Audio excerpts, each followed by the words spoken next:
Ok, xin chào các bạn đã quay trở lại với channel của mình. Thì hôm nay mình sẽ giới thiệu cho bạn cái con phím kết tầm mà ấp ủ dự định cũng hơi lâu, tại vì tìm cái kích nó cũng hơi quăng mà. Nói chung là con phím này là nó best BB vô làm giá rồi bạn.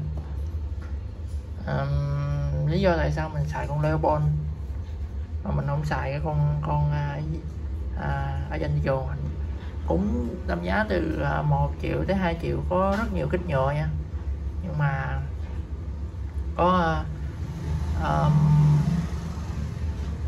LG80 nè, LG68 nè, có M1 nè, kích nhôm rất ngon luôn, tầm khoảng 1m7. Có FL680, có 75V3, 75V5, có H full cái dòng H75 thì vậy. Nói chung là nhiều lắm rồi, rất nhiều, tầm giá từ 1 tới 2 triệu, kit là cực kỳ nhiều luôn. Nhưng mà tại sao mình chọn này? Đơn giản mình mua một bộ set, nguyên một con bàn phím luôn nha. Con Leopold F660M này á, là mình mua lại của một bạn ở bên Gò Vấp á, cả keycap BBT double shot, cả kit, cả switch 900.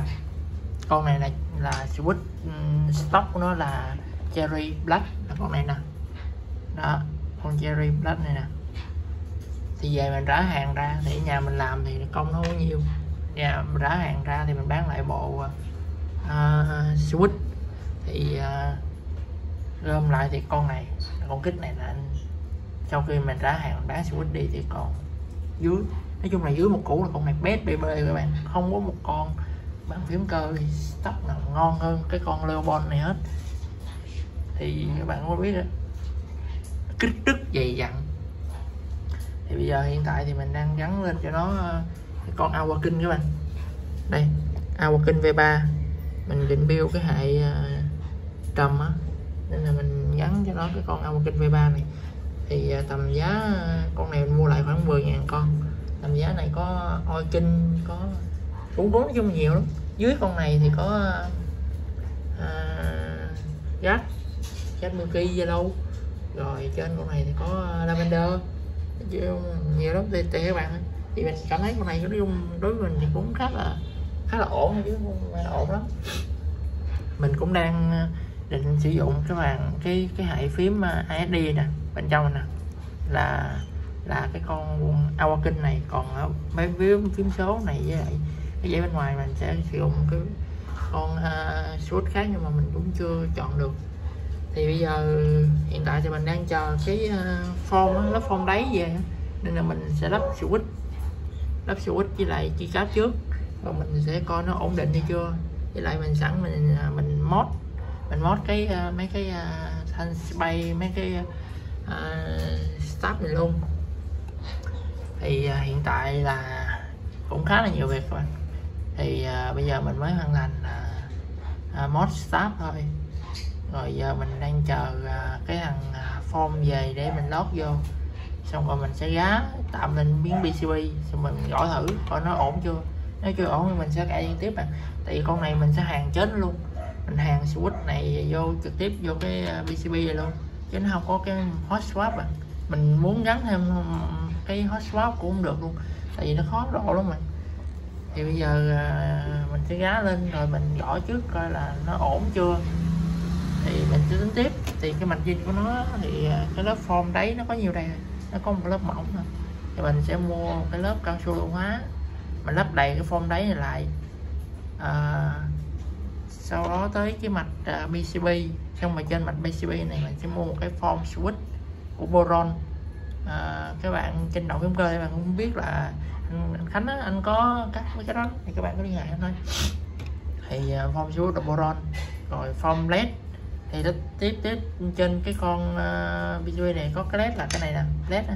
Thì trên cái con form switch Boron đó thì mình chơi cái con form cao su lưu hóa luôn. Tại vì cao su lưu hóa thì nó mỏng á, thì mình sẽ lắp được form switch Còn nếu mà các bạn chơi form blade là boron á thì các bạn cũng không lắp được cái switch nữa, tại vì cái form switch á nó đã dày 1 mi rồi, thì cái form cao su lưu hóa các bạn lắp vô là vừa, các bạn có thể gài chốt được. Trên đây nó không có định vị bằng ốc như cái bảng hot swap mà nó có các cái lỗ này nè, nó để định vị bằng chốt gài á. Thì tốt nhất là các bạn cứ nên mua form blade là cao su lưu hóa với lại form switch là boron là mình thấy ok rồi. Còn lại thì nếu mà mình đang suy nghĩ là xem có nên phim lại mấy cái này không, tại vì con Awaken này theo mình cảm nhận thì nó cũng hơi sạn nhẹ nha, mặc dù nó hơi nó cũng trong tầm giá 10.000 thì nó rất là ok, nhưng mà nó cũng hơi sạn. Thứ hai là nó lắc bạn, cái top cap á, nó hơi lắc xíu. Thì mình đang suy nghĩ xem là có nên phim này không. Rồi cái thứ hai là bây giờ mình phải làm mấy cái chân stem nè các bạn nè, mấy chân stem nè thì nó bị lỏng các bạn. Cái keycap stock của con Leon này rất ngon nha, tầm khoảng 600.000 một bộ này nếu bạn bán lại á. Nhưng mà cái chân này nè hình như nó chỉ cherry gắn vô thì mới khớp hay gì á, chứ còn lại mình gắn cái con này nó lỏng lắm. Mình có thể dùng cái ngón tay mình cội nhẹ cái là nó văng cái cáp à, nên bắt buộc mình phải lót một cái lớp giấy mỏng, thiệt là mỏng ở bên trong mấy cái lỗ này nè, xong rồi bắt đầu mình mới gắn vô đây thì gắn vô con switch. Thì switch này thì xuyên led cực kỳ tốt luôn, nhưng mà con này không có led này. Con mấy cái start này thì mình nó bị rơ á, nên là mình có làm lấy logo mình dán lại. Rồi thứ hai là mình hole với lại mình cũng lút lại hết mấy cái start này rồi. Thì nó cũng nói chung là bây giờ mình đang giá tạm vô để mình làm công việc là mình sẽ nhét giấy vô trong cái lỗ trên cái cáp để cho nó chắc hơn, thì nó cũng khá là ok. Nhưng mà bây giờ nó đang bị một cái vấn đề nữa thôi, là bây giờ cái con spray nè có vấn đề, nó bị mình cân hoài mà nó không thẳng được các bạn, nó bị tích nhẹ nhẹ. Mình cho các bạn nghe.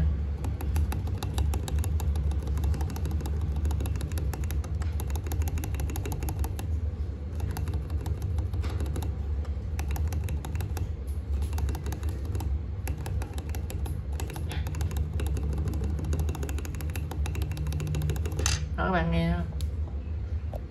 Thì hiện tại thì dưới là nó là cái mặt bàn thôi, mình gá lên.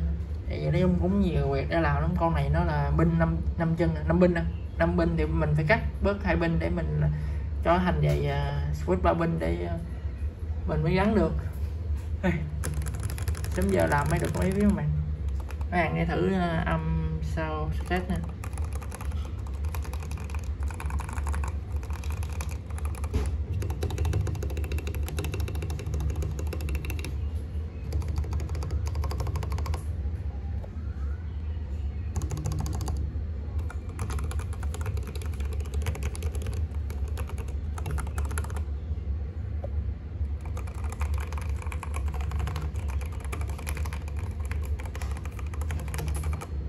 Giờ mình đợi cái form về thôi, xong rồi mình gắn vô. Thì bây giờ con này thì nói chung là mình build hết thì chắc tầm full mod cộng switch cộng kích cộng keycap lại chắc tầm dưới 2 triệu. Dưới 2 triệu là con này BPP các bạn. Giờ các bạn build NG NG68 đi thì bèo gì nó cũng tầm 2,5 triệu. Này 80 tầm 3 triệu. M1 cũng vậy thôi các bạn. Nói chung là cũng giá nó cũng tương nhau rồi, nhưng mà nói chung là trên 2 triệu. Còn con này mình build là dưới 2 triệu. Mình ghét cái là nó có cái cộng micro USB cái ngoại tai C như bây giờ nên nè. Thấy thôi, lại mình cũng ưu tiên sự gọn nhẹ mà thoải mái. Ok, thì video này của mình là kết thúc. Thì các bạn cứ có cái gì thắc mắc thì các bạn có thể để lại với bình luận, hoặc là các bạn có cái góp ý gì mình các bạn để lại với bình luận với mình nha. Thì bây giờ con này mình build với cả tuần mới xong các bạn. Xin chào và hẹn gặp lại các bạn.